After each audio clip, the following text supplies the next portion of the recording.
Good afternoon, seniors. I hope you're enjoying your break, and let's hope to get back soon so we can work on graduation stuff. Today, we're going to be starting chapter 1 of Lord of the Flies by William Golding. Some of you have the book. You were here to get it, so take that out and follow along. To those of you that were not able to get the book, if you go to Google search and type in Lord of the Flies PDF, you should be able to click on the first or second link to see the full text so you can follow along. I also emailed all of you, I believe, a link to that. In that email, there was also a link to your work. This is a week before I even intended you to start it, but some of you might be ready. So, the first thing we're going to be looking at is the worksheet that says Lord of the Flies about the author. Let's take a look at that. William Golding is an Englishman born in September of 1911. After serving in the Royal Navy during World War II, he wanted to show people the savagery he saw people commit. In 1954, he published Lord of the Flies, his biggest success. He died in 1993. So terms that you're going to be looking for, things that you should know. The first is theme, which is the idea or concept the author is trying to get across. It is what the author wants you to think about, the message. Not always directly stated, it is usually about life, society, or human nature. Especially in this book, you'll be looking at human nature because the book is about a group of boys who are stranded on an island, all between age like 12 and under. So some of them, they have to decide, are they going to try and survive and remain civilized according to the life they knew before, or turn savage? Symbolism, we'll be talking about a lot of symbols in the novel.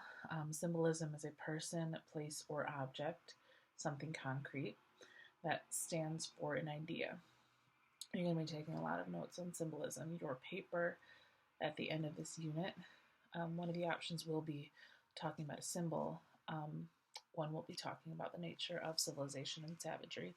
So take lots of notes, please, on these subjects.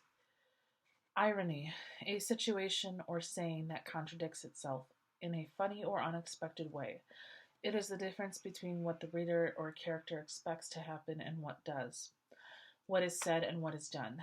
What is expected and what happens. What is perceived and what is reality. Christ-like character, we will equate characters with a type of person in society. So, for example, there's a character named Simon, and he represents a Christ-like character. He represents a religious, spiritual person, whereas the character Ralph would represent a sort of leader or a politician. Christ-like character, a character that shows the characteristics of Jesus Christ or that experiences similar life events. Usually this character is free of faults and dies in a sacrificial way. Just an explanation of what the typical character is like. And lastly, this is a very important one, allegory. Lord of the Flies is an allegory. What's an allegory? In literature, it's the characters and events symbolize something else. Often it is political, moral, or spiritual in nature. The story has a literal and symbolic meaning, and actually there are plenty of allegorical themes in this book, which is some of the things that you'll be looking at. What it represents civilization, what represents savagery, what represents the Christ-like character versus the savage character. So we can put that aside for now. So let's open up your book to chapter 1. I'm going to be stopping multiple times to check for understanding, to give you some notes to write down, or just to explain some things. But the first thing I want to tell you is that this book is written in British English, which there will be some words that I'm going to explain because they're a little different than what you're used to hearing. So, chapter 1, The Sound of the Shell. The boy with fair hair lowered himself down the last few feet of rock and began to pick his way toward the lagoon. Though he had taken off his school sweater and trailed it now from one hand, his gray shirt stuck to him and his hair was plastered to his forehead. All around him, the long scar smashed into the jungle was a bath of heat. He was clambering heavily among the creepers and broken trunks when a bird, a vision of red and yellow, flashed upwards with a witch-like cry, and this cry was echoed by another. "Hi," it said. "Wait a minute." The undergrowth at the side of the scar was shaken and a multitude of raindrops fell pattering. "Wait a minute," the voice said. "I got caught up." The fair boy stopped and jerked his stockings with an automatic gesture that made the jungle seem for a moment like the home counties. The voice spoke again. "I can't hardly move with all these creeper things." Creeper things are, if you're in a heavily wooded area, it might be whatever covers the floor, the forest floor. In this case, it's probably vines and twigs. The owner of the voice came backing out of the undergrowth, so the twigs scratched on a greasy windbreaker. The naked crooks of his knees were plump, caught and scratched by thorns. He bent down, removed the thorns carefully, and turned around. He was shorter than the fair boy and very fat.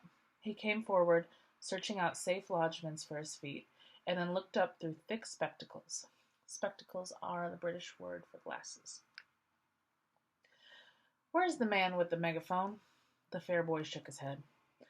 "This is an island, at least I think it's an island. That's a reef out in the sea. Perhaps there aren't any grown-ups anywhere." The fat boy looked startled. "There was a pilot, but he wasn't in the passenger cabin. He was up in front." The fair boy was peering at the reef through screwed-up eyes. "All them other kids," the fat boy went on, "some of them must have got out. They must have, mustn't they?"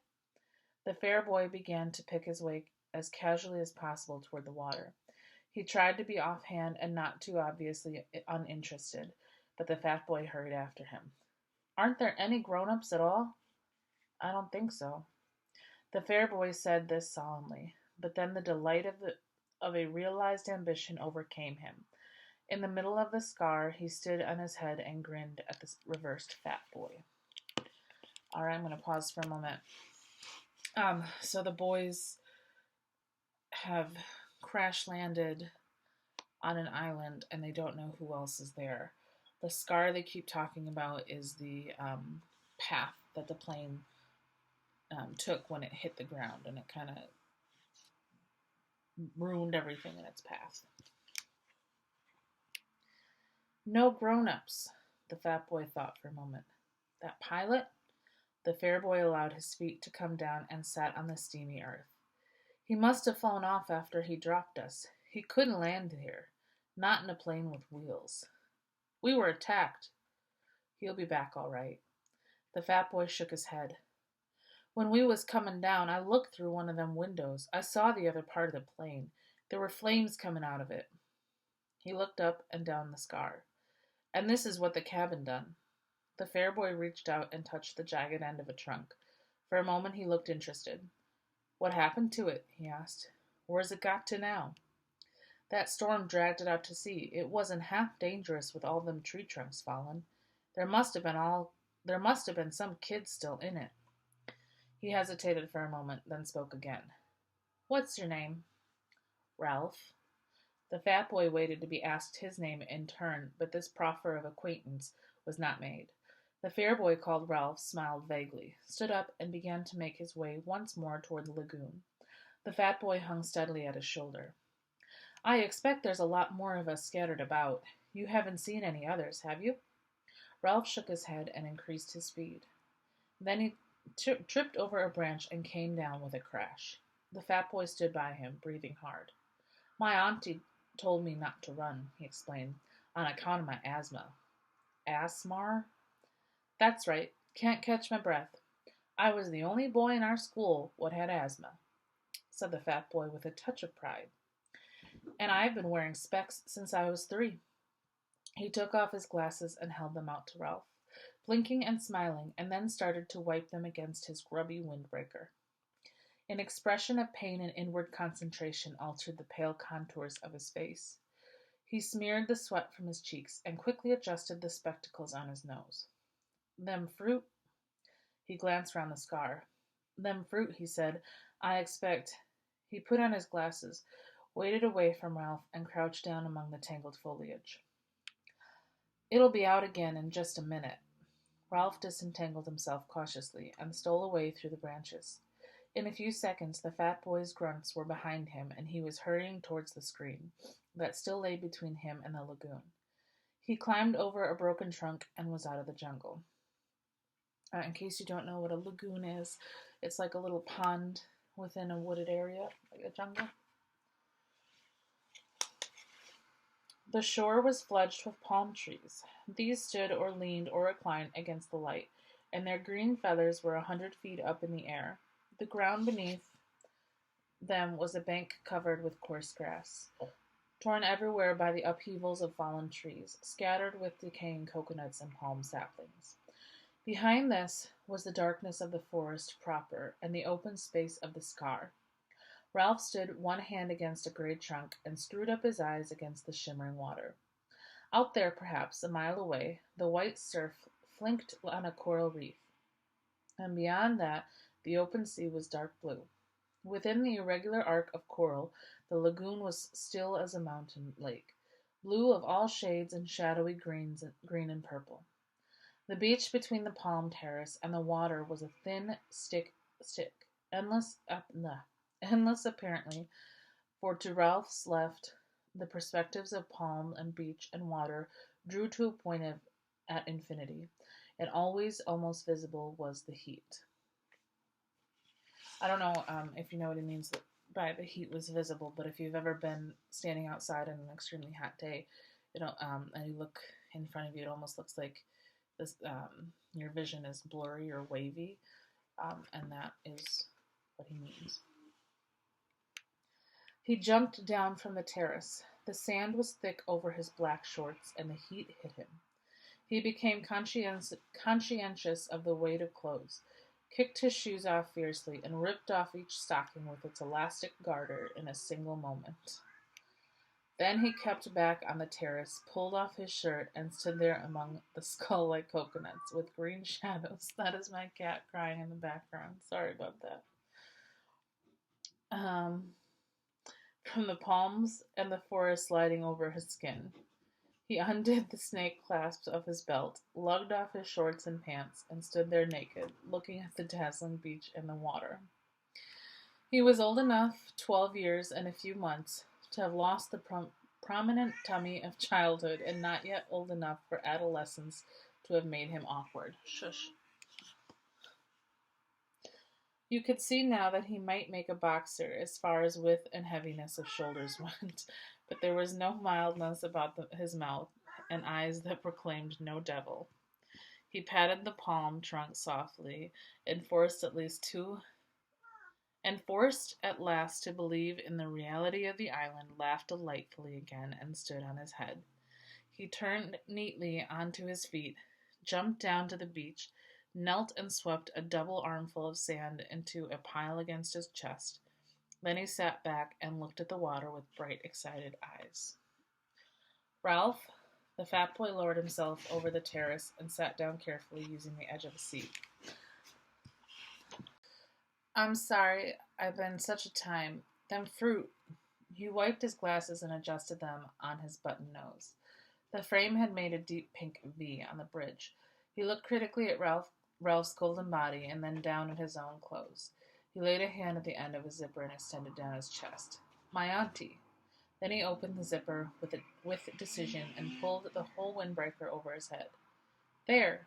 Ralph looked at him sidelong and said nothing. I expect we'll want to know all their names, said the fat boy, and make a list. We ought to have a meeting. Ralph did not take the hint, so the fat boy was forced to continue. I don't care what they call me, he said confidentially.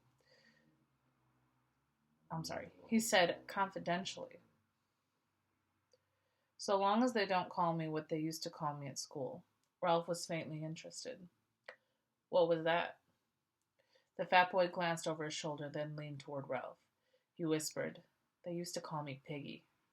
Ralph shrieked with laughter. He jumped up. Piggy, Piggy. Ralph, please. Piggy clasped his hands in apprehension. I said I didn't want Piggy, Piggy. Ralph danced out into the hot air of the beach and then returned as the fighter plane with the wings swept back and machine gun Piggy. Xiao! He dived in the sand at Piggy's feet and lay there laughing. Piggy! Piggy grinned reluctantly, pleased despite himself at even this much recognition. Okay, so quick pause here. We can tell from at this point that obviously they're not the only two survivors, but they're the only two we know right now. And Ralph is just kind of wandering around looking for who knows what. Well, Piggy, excuse me, Piggy is thinking forward. He's thinking we got to make a list of everybody. We got to see if there's any adults here, anything like that. We can also tell that Piggy was, what else do we know about him? He wears glasses, he has asthma, and people at his school used to call him Piggy, which Ralph has taken up. All right, let's continue. So long as you don't tell the others. Ralph giggled into the sand. The expression of pain and concentration returned to Piggy's face. Half a sec. He hastened back to the forest. Ralph stood up and trotted along to the right. Here, the beach was interrupted abruptly by the square motif of the landscape. A great platform of pink granite thrust up uncompromisingly through forest and terrace, in sand and lagoon to make it a raised jetty 4 feet high. The top of this was covered with a thin layer of soil and coarse grass and shaded with young palm trees. Come here. Stop whining. There was not enough soil for them to grow to any height, and when they reached perhaps 20 feet, they fell and dried, forming crisscross patterns of trunks, very convenient to sit on. The palms that still stood made a green roof, covered on the underside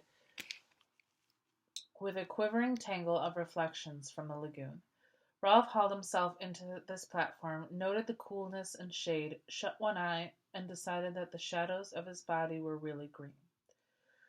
He picked his way to the seaweed edge of the platform and stood looking down into the water. It was clear to the bottom and bright with the efflorescence of tropical weed and coral. A school of tiny glittering fish flickered hither and thither. Ralph spoke to himself, sounding the bass strings of delight. Whizzaw! Beyond the platform there was more enhancement. Some act of God, a typhoon perhaps, or the storm that had accompanied his own arrival, had banked sand inside the lagoon so that there was a long, deep pool on the beach, with a high ledge of pink granite at the farther end. Ralph had been deceived before now by the specious appearance of depth in the beach pool, and he approached this one preparing to be disappointed. But the island ran true to form, and the incredible pool, which clearly was only invaded by the sea of high tide, was so deep at one end as to be dark green. Ralph inspected the whole 30 yards carefully, and then plunged in. The water was warmer than his blood, and he might have been swimming in a huge bath. Piggy appeared again, sat on the rocky ledge, and watched Ralph's green and white body enviously. You can't half swim. Piggy took off his shoes and socks, arranged them carefully on the ledge, and tested the water with one toe. It's hot. What did you expect? I didn't expect nothing. My auntie. Sucks to your auntie. Ralph did a surface dive and swam under water with his eyes open. The sandy edge of the pool loomed up like a hillside. He turned over, holding his nose, and a golden light danced and shattered just over his face. Piggy was looking determined and began to take off his shorts. Presently he was palely and fatly naked. He tiptoed down the sandy side of the pool and sat there up to his neck in water, smiling proud at Ralph. Aren't you going to swim? Piggy shook his head. I can't swim. I wasn't allowed. My asthma. Sucks to your Asmar. Peggy bore this with a sort of humble patience. You can't half swim well. Ralph paddled backwards down the slope, immersed his mouth, and blew a jet of water into the air. Then he lifted his chin and spoke. I could swim when I was 5. Daddy taught me. He's the commander in the Navy. When he gets leave, he'll come and rescue us. What's your father? Piggy flushed suddenly. My dad's dead, he said quickly, and my mom. He took off his glasses and looked vainly for something to which to clean them. I used to live with my auntie. She kept a candy store. I used to get ever so many candies, as many as I liked. When will your dad rescue us? Soon as he can. Piggy rose, dripping from the water, and stood naked, cleaning his glasses with a sock. The only sound that reached them now, through the heat of the morning, was the long, grinding roar of the breakers on the reef. How does he know we're here? Ralph lolled in the water. Sleep enveloped him like the swathing mirages that were wrestling with the brilliance of the lagoon. How does he know we're here? Because, thought Ralph. Because. The roar from the reef became very distant. They'd tell him at the airport. Piggy shook his head, put on his flashing glasses, and looked down at Ralph. Not them. Didn't you hear what the pilot said about the atom bomb? They're all dead. Ralph pulled himself out of the water, stood facing Piggy, and considered this unusual problem. All right, so another bit of information we've gleaned is that this is the middle of a war, and an atom bomb has most likely been dropped on their home. So Piggy thinks everybody back home is dead.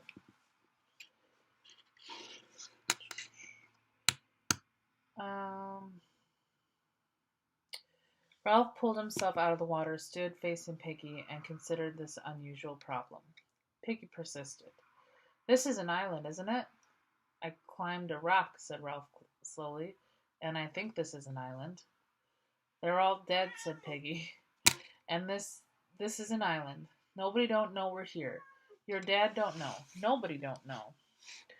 His lips quivered, and the spectacles were dimmed with mist. We may stay here till we die.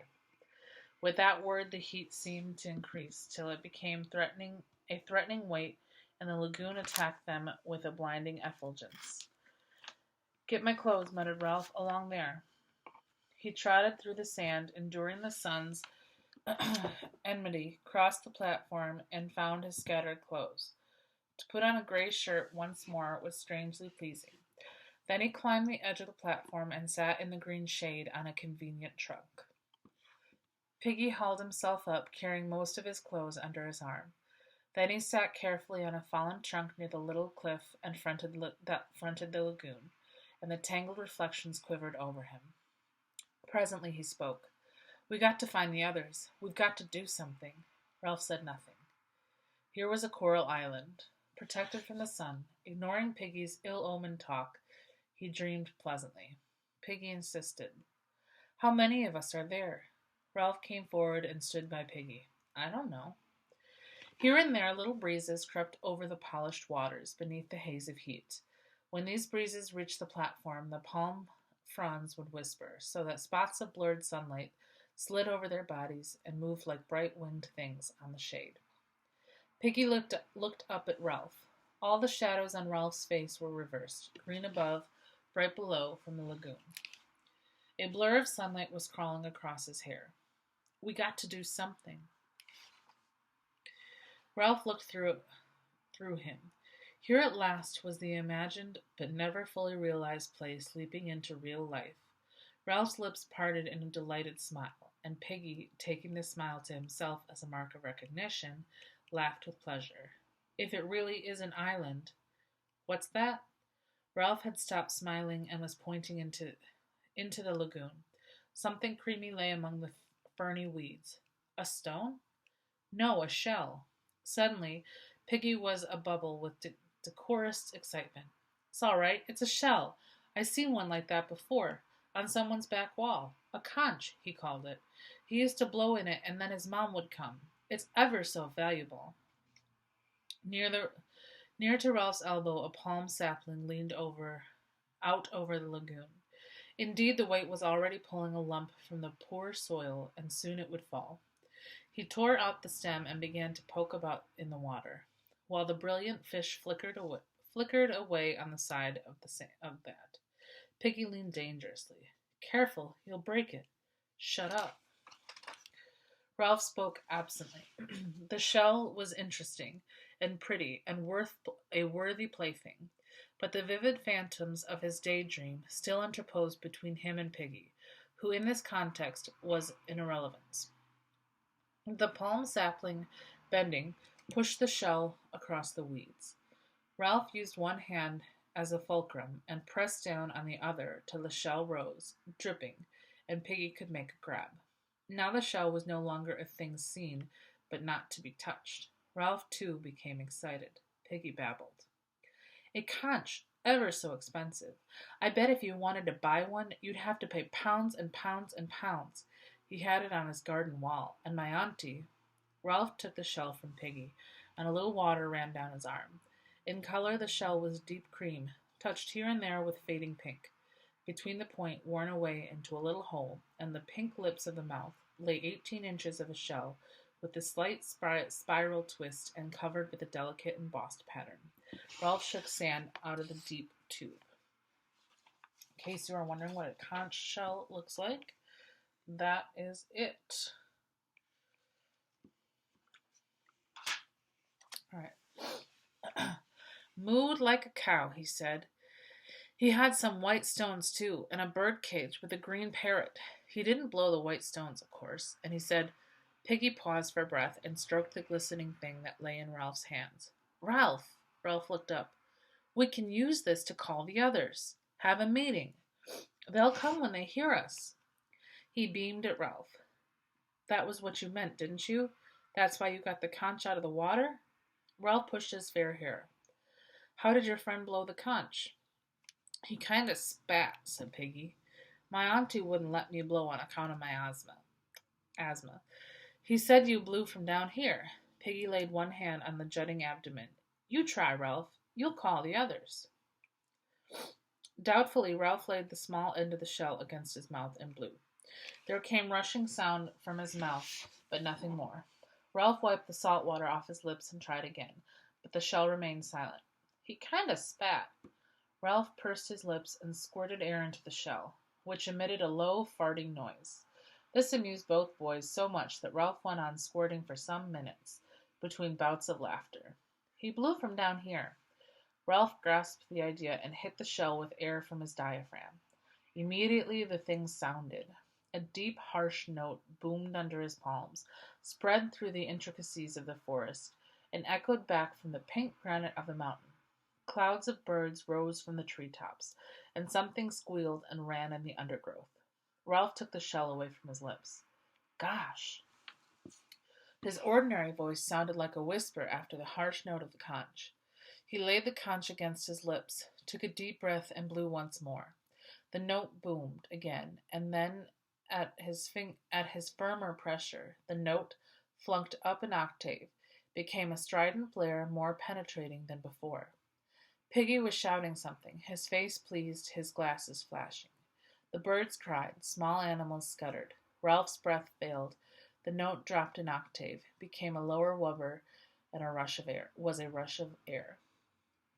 The conch was silent, a gleaming tusk. Ralph's face was dark with breathlessness, and the air over the island was full of bird clamor and echoes ringing. I bet you can hear that from miles. Ralph found his breath and blew a series of short blasts. Piggy exclaimed, There's one! A child had appeared among the palms, about 100 yards along the beach. He was a boy of perhaps 6 years, sturdy and fair, his clothes torn, his face covered with a sticky mess of fruit. His trousers had been lowered for an obvious purpose and had only been pulled back halfway. He jumped off the palm terrace into the sand, and his trousers fell about his ankles. He stepped out of them and trotted to the platform. Piggy helped him up. Meanwhile, Ralph continued to blow till voices shouted in the forest. The small boy squatted in front of Ralph, looking up brightly and vertically. As he received the reassurance of something purposeful being done, he began to look satisfied, and his only clean digit, a pink thumb, slid into his mouth. Piggy leaned down to him. "What's your name?" "Johnny." Piggy muttered the name to himself and then shouted it to Ralph, who was not interested because he was still blowing. His face was dark with the violent pleasure of making the stupendous noise, and his heart was making the stretched shirt shake. The shouting in the forest was nearer. Signs of life were visible now on the beach. The sand trembling beneath the heat haze concealed many figures in its miles of length. Boys were making their way toward the platform through the hot, dumb sand. Three small children, three small children no older than Johnny, appeared from the startlingly close at hand, where, where they had been gorging fruit in the forest. A dark little boy, not much younger than Piggy, parted a tangle of undergrowth, walked on the platform, smiled cheerfully at everybody. More and more of them came. Taking their cue from the innocent Johnny, they sat down on the fallen palm trunks and waited. Ralph continued to blow short, penetrating blasts. Piggy moved among the crowd, asking names and frowning to remember them. The children gave him the same simple obedience that they had given to the men with the megaphones. Some were naked and carrying their clothes, others half naked or more or less dressed in school uniforms, gray, blue, fawn-jacketed, or jerseyed. There were badges, mottos, even strips of color in stockings and pullovers. Their heads clustered above the trunks in the green shade. Heads brown, fair, black, chestnut, sandy, moose-colored. Heads muttering, whispering, heads full of eyes that watched Ralph and speculated. Something was being done. The children who came along the beach, singly or in twos, leapt into visibility when they crossed the line from heat haze to nearer sand. Here the eye was first attracted to a black, bat-like creature that danced on the sand, and only later perceived the body above it. The bat was the child's shadow, shrunk by the vertical sun to a patch between the hurrying feet. Even while he blew, Ralph noticed the last pair of bodies that reached the platform above a fluttering patch of black. The two boys, bullet-headed and with hair like tow, flung themselves down and lay grinning and panting at Ralph like dogs. They were twins, and the eye was shocked and incredulous at such cheery duplication. They breathed together, they grinned together, they were chunky and vital. They raised wet lips at Ralph, for they seemed provided with not quite enough skin so that their profiles were blurred and their mouths pulled open. Piggy bent his flashing glasses to them, and could be heard between the blasts repeating their name. Sam, Eric, Sam, Eric. Then he got muddled. The twins shook their heads and pointed at each other, and the crowd laughed. At last Ralph ceased to blow and sat there, the conch trailing from one hand. His head bowed to his knees. As the echoes died away, so did the laughter, and there was silence. Within the diamond haze of the beach, something dark was fumbling along. Ralph saw it first and watched until the intentness of his gaze drew all eyes that way. Then the creature stepped from mirage onto clear sand, and they saw that the darkness was not all shadow, but mostly clothing. The creature was a party of boys, marching approximately in step in two parallel lines, and dressed in strangely eccentric clothing. Shorts, shirts, and different garments they carried in their hands, but each boy wore a square black cap with a silver badge on it. Their bodies from throat to ankle were hidden by black cloaks, which bore a long silver cross on their left breast, and each neck was finished off with a ham bone frill. The heat of the tropics, the descent, the search for food, and now this sweaty march along the blazing beach had given them the complexions of newly washed plums. The boy who controlled them was dressed in the same way, though his cap badge was golden. When his party was about 10 yards from the platforms, he shouted an order, and they halted, gasping, sweating, swaying in the fierce light. The boy himself came forward, vaulted onto the platform with his cloak flying, and peered into what to him was almost complete darkness. "Where is the man with the trumpet?" Ralph, sensing his sun-blindness, answered him. "There is no man with a trumpet, only me." The boy came close and peered down at Ralph, screwing up his face as he did so. What he saw of the fair-haired boy with a creamy shell on his knees did not seem to satisfy him. He turned quickly, his black cloak circling.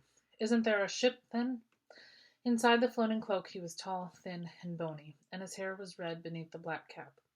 His face was crumpled and freckled, and ugly without silliness. Out of this face stared two light blue eyes, frustrated now, and turning, or ready to turn, to anger. "Is there a man here?" Ralph spoke to his back. "No. We're having a meeting. Come and join in." The group of cloaked boys began to scatter from close line. The tall boy shouted at them, "Choir, stand still!"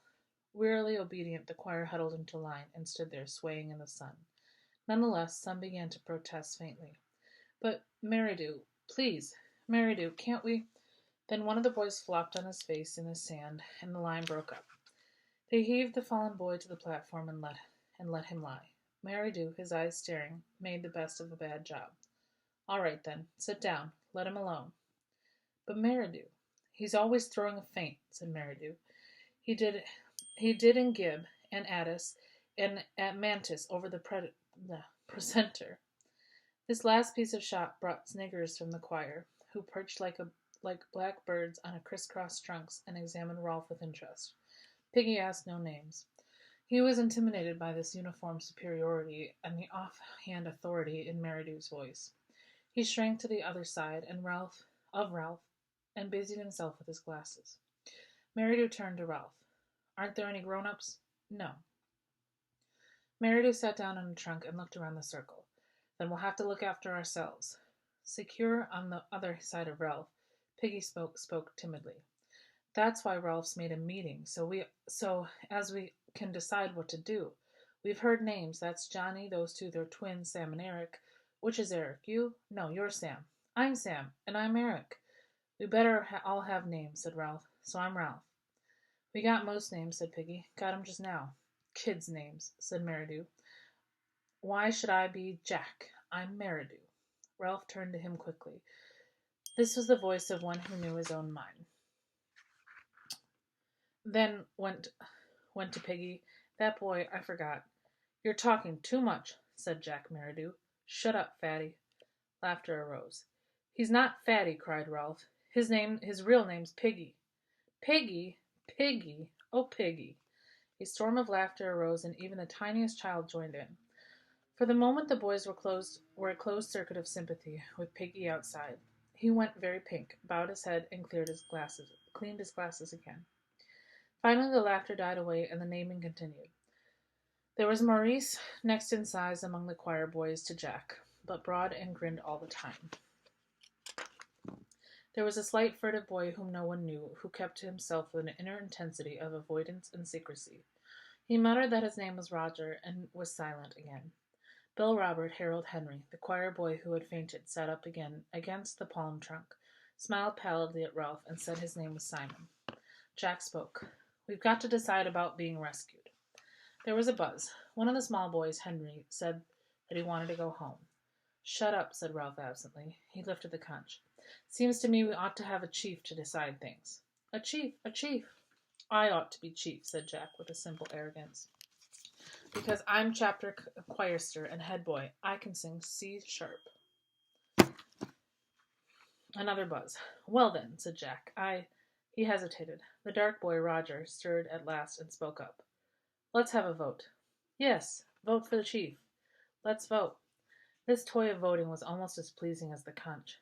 Jack started to protest, but the clamor changed from the general wish for a chief to an election by a claim of Ralph himself. None of the boys could have found good reason for this. What intelligence had been shown was traceable to Piggy, while the most obvious leader was Jack. But there was a stillness about Ralph as he sat that marked him out. There was his size and attractive appearance, and most obscurely, yet most powerfully, there was the conch. The being that had blown that had sat waiting for them on the platform with the delicate thing balanced on his knees, was set apart. "Him with the shell! Ralph! Let him be chief with the trumpet thing." Ralph raised a hand for silence. "All right, who wants Jack for chief?" With dreary obedience, the choir raised their hands. Who wants me? Every hand outside the choir except Piggy's was raised immediately. Then Piggy, too, raised his hand grudgingly in the air. Just in case you didn't catch that, Jack comes with his choir boys and immediately decides that he's going to be in charge. Obviously, he's already mocked Piggy, and he's got a bad attitude. And some of the other boys pick out Ralph because he's more attractive looking, and because Jack is described as ugly, and he was the one that blew the conch. But if you recall, as the book said, all the intelligent decisions and all the smart ideas so far have come from Piggy, which is why Piggy didn't raise his hand automatically for Jack or Ralph, because he feels that he should be chief. But he knows they're not going to vote for him, so then he switches to Ralph. Let's continue. Ralph counted. I'm chief then. The circle of boys broke in applause. Even the choir applauded, and the freckles on Jack's face disappeared under a blush of mortification. So he's not happy about that, Jack. He started up, then changed his mind and sat down again while the air rang. Ralph looked at him, eager to offer something. The choir belongs to you, of course. They could be the army, or hunters. They could be. The suffusion drained away from Jack's face. Ralph waved again for silence. Jack's in charge of the choir. They can be, well, what do you want them to be? Hunters. Jack and Ralph smiled at each other with shy liking. The rest began to talk eagerly. Jack stood up. All right, choir, take off your togs. Those are the robes that they wore. As if released from class, the choir boys stood up, chattered, piled their black cloaks on the grass. What? Jack laid on his trunk by Ralph. Jack laid his on the trunk by Ralph. His gray shorts were sticking to him with sweat. Ralph glanced at them admiringly, and when Jack saw his glance, he explained. I tried to get over that hill to see if there was water all around, but your shell called us. Stop crying. Come here. Ralph smiled and held up the conch for silence. Listen, everybody. I've got to have some time to think things out. I can't decide what to do straight off. If this isn't an island, we might be rescued straight away. So we've got to decide if this is an island. Everybody must stay around here and wait and not go away. 3 of us, if we take more, will get all mixed and lose each other. 3 of us will go on an expedition and find out. I'll go, and Jack and he looked around the circle of eager faces. There was no lack of boys to choose from. And Simon. The boys around Simon giggled, and he stood up, laughing a little.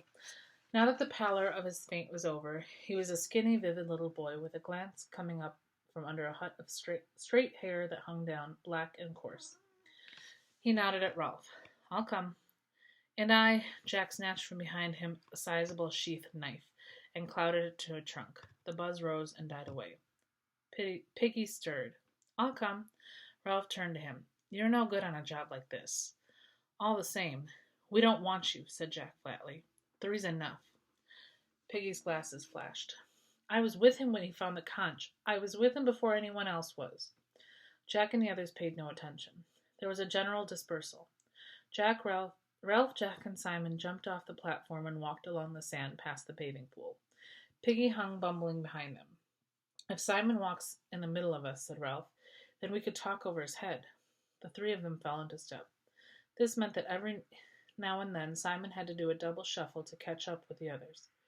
Presently Ralph stopped and turned back to Piggy. Look. Jack and Simon pretended to notice nothing. They walked on. You can't come.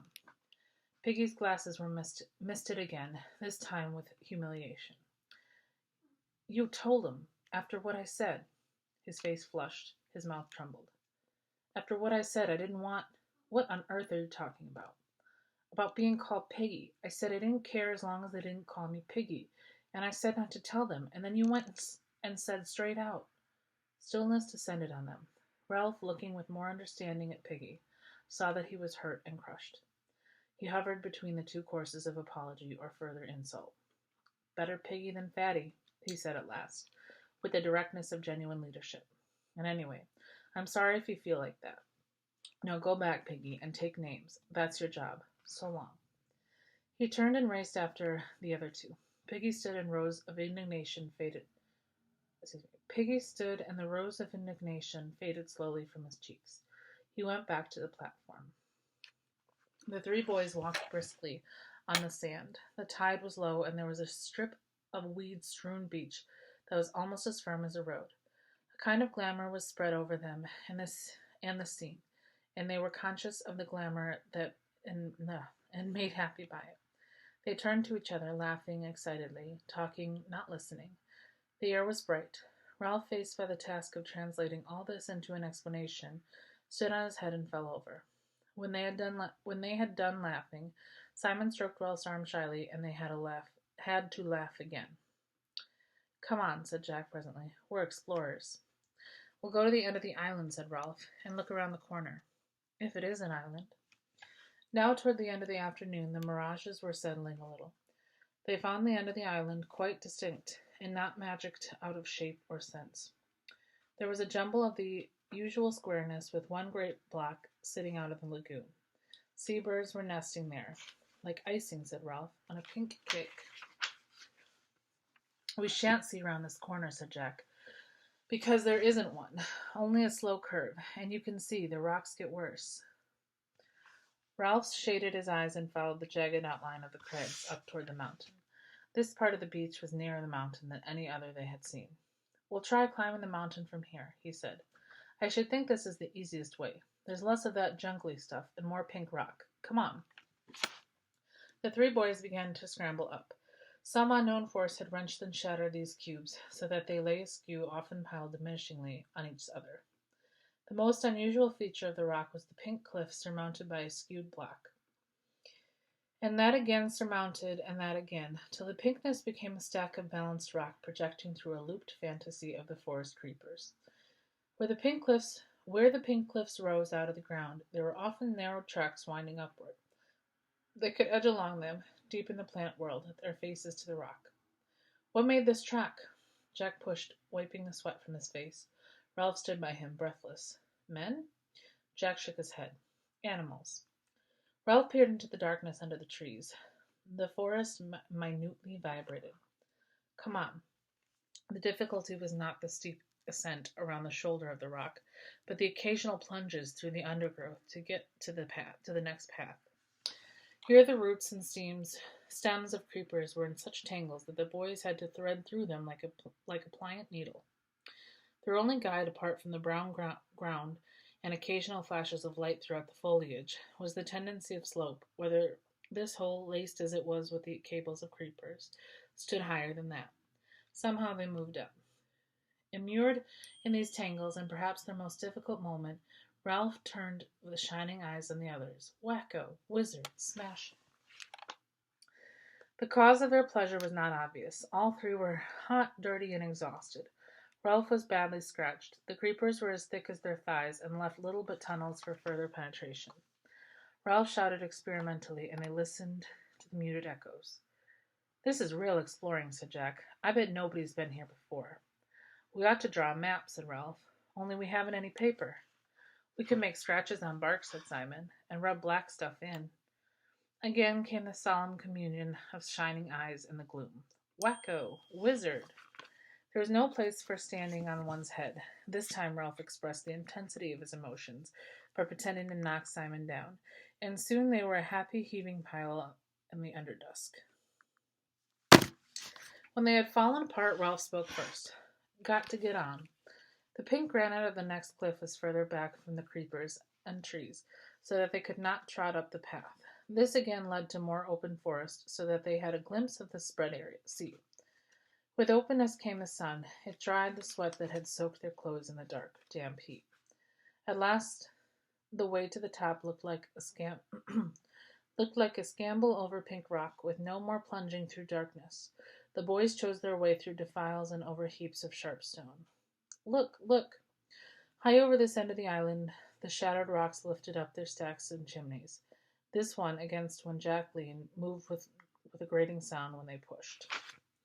"Come on," but not come on to the top. The assault on the summit must wait while the three boys accepted this challenge. The rock was as large as a small motor car. "Heave!" Sway back and forth. Catch the rhythm. Heave! Increase the swing of the pendulum. Increase, increase. Come up and bear again to that point of furthest balance. Increase, increase. Heave! The great rock loitered, poised on one toe, decided not to return, moved through the air, fell, struck, turned over, leapt, droning through the air, and smashed a deep hole in the canopy of the forest. Echoes and birds flew. White and pink dust floated. The forest further down shook as with the passage of the enraged monster. And then the island was still. Wacko, like a bomb. Wee-oo! Not for 5 minutes could they drag themselves away from this triumph, but they left at last. The way to the top was easy after that. As they reached the last stretch, Ralph stopped. Golly, they were on the lip of a circular hollow on the side of the mountain. This was filled with a blue flower, a rock plant of some sort, and the overflow hung down the vent and spilled lavishly among the canopy of the forest. The air was thick with butterflies, lifting, fluttering, settling. Beyond the hollow was the square top of the mountain, and soon they were standing on it.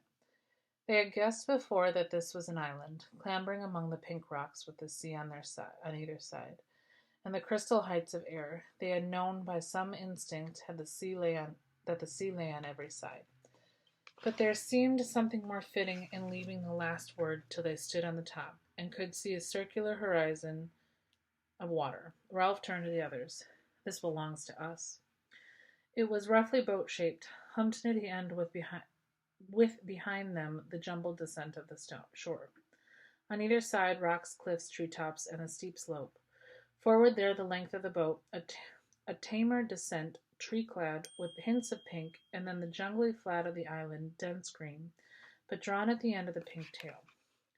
There, where the island petered out in water, was another island, a rock, almost detached, standing like a fort, facing them across the green with one bold pink bastion. The boys surveyed all this, then looked out to sea. They were high, and the afternoon had advanced. The view was not robbed of sharpness by mirage. That's a reef, a coral reef. I've seen pictures like that.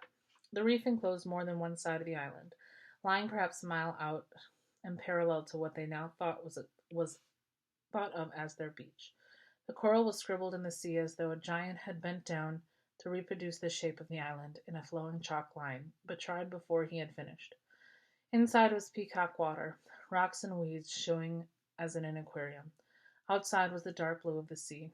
The tide was running so that long streaks of foam tailed away from the reef, and for a moment they felt that the boat was moving steadily astern. Jack pointed down. That's where we landed. Beyond falls and cliffs there was a gash visible in the trees. There were the splintered trunks, and then the drag, leaving only a fringe of palm between the scar and the sea.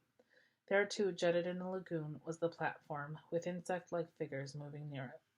Ralph sketched a twining line from the bald spot on which they stood down a slope, a gully, through flowers, round and down to the rock where the scar started.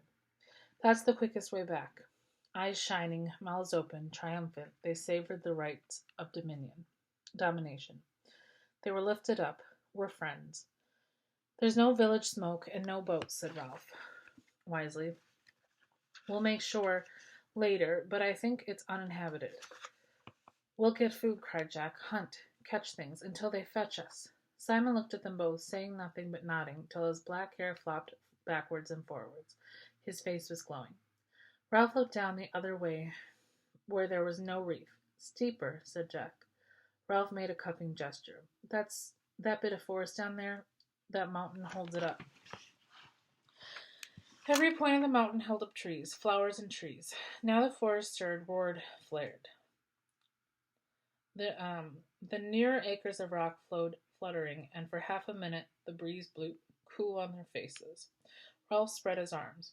All ours. They laughed and tumbled and shouted on the mountain. I'm hungry. When Simon mentioned his hunger, the others became aware of theirs. Come on, said Ralph. We found out what we wanted to know. They scrambled down the rock slope, dropped among flowers, and made their way under the trees. Here they paused and examined the bushes around them curiously. Simon spoke first. like candles, candle bushes, candle buds. The bushes were dark evergreen and aromatic, and the many buds were waxen green and folded up against the light. Jack slashed at one with his knife, and the scent spilled over them. Candle buds. You couldn't light them, said Ralph. They just look like candles. Green candles, said Jack contemptuously. We can't eat them. Come on. They were in the beginnings of the thick forest, plonking their weary feet on a track when they heard the noises, squeakings, and the hard strike of hooves on the path. As they pushed forward, the squeaking increased till it became a frenzy.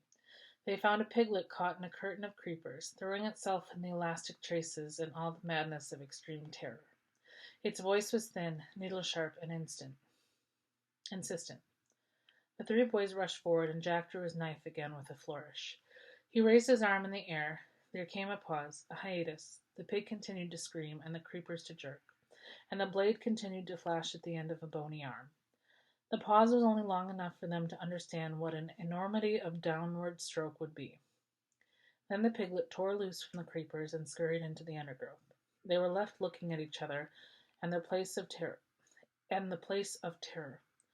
Jack's face was white under the freckles. He noticed that he still held the knife aloft and brought his arm down, replacing the blade in the sheath.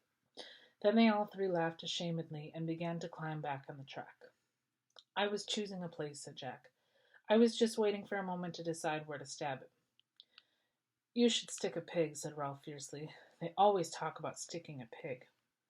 You cut a pig's throat and let the blood out, said Jack. Otherwise you can't eat the meat. Why didn't you? They knew very well why he hadn't. Because of the enormity of the knife descending and cutting into living flesh. Because of the unbearable blood. I was going to, said Jack. He was ahead of them, and they could not see his face. I was choosing a place. Next time. He snatched his knife out of the sheath and slammed it into the tree trunk. Next time there would be no mercy. He looked around fiercely, daring them to contradict. Then they broke out of the sunlight, and for a while they were busy finding and devouring food as they moved down the scar toward the platform and the meeting.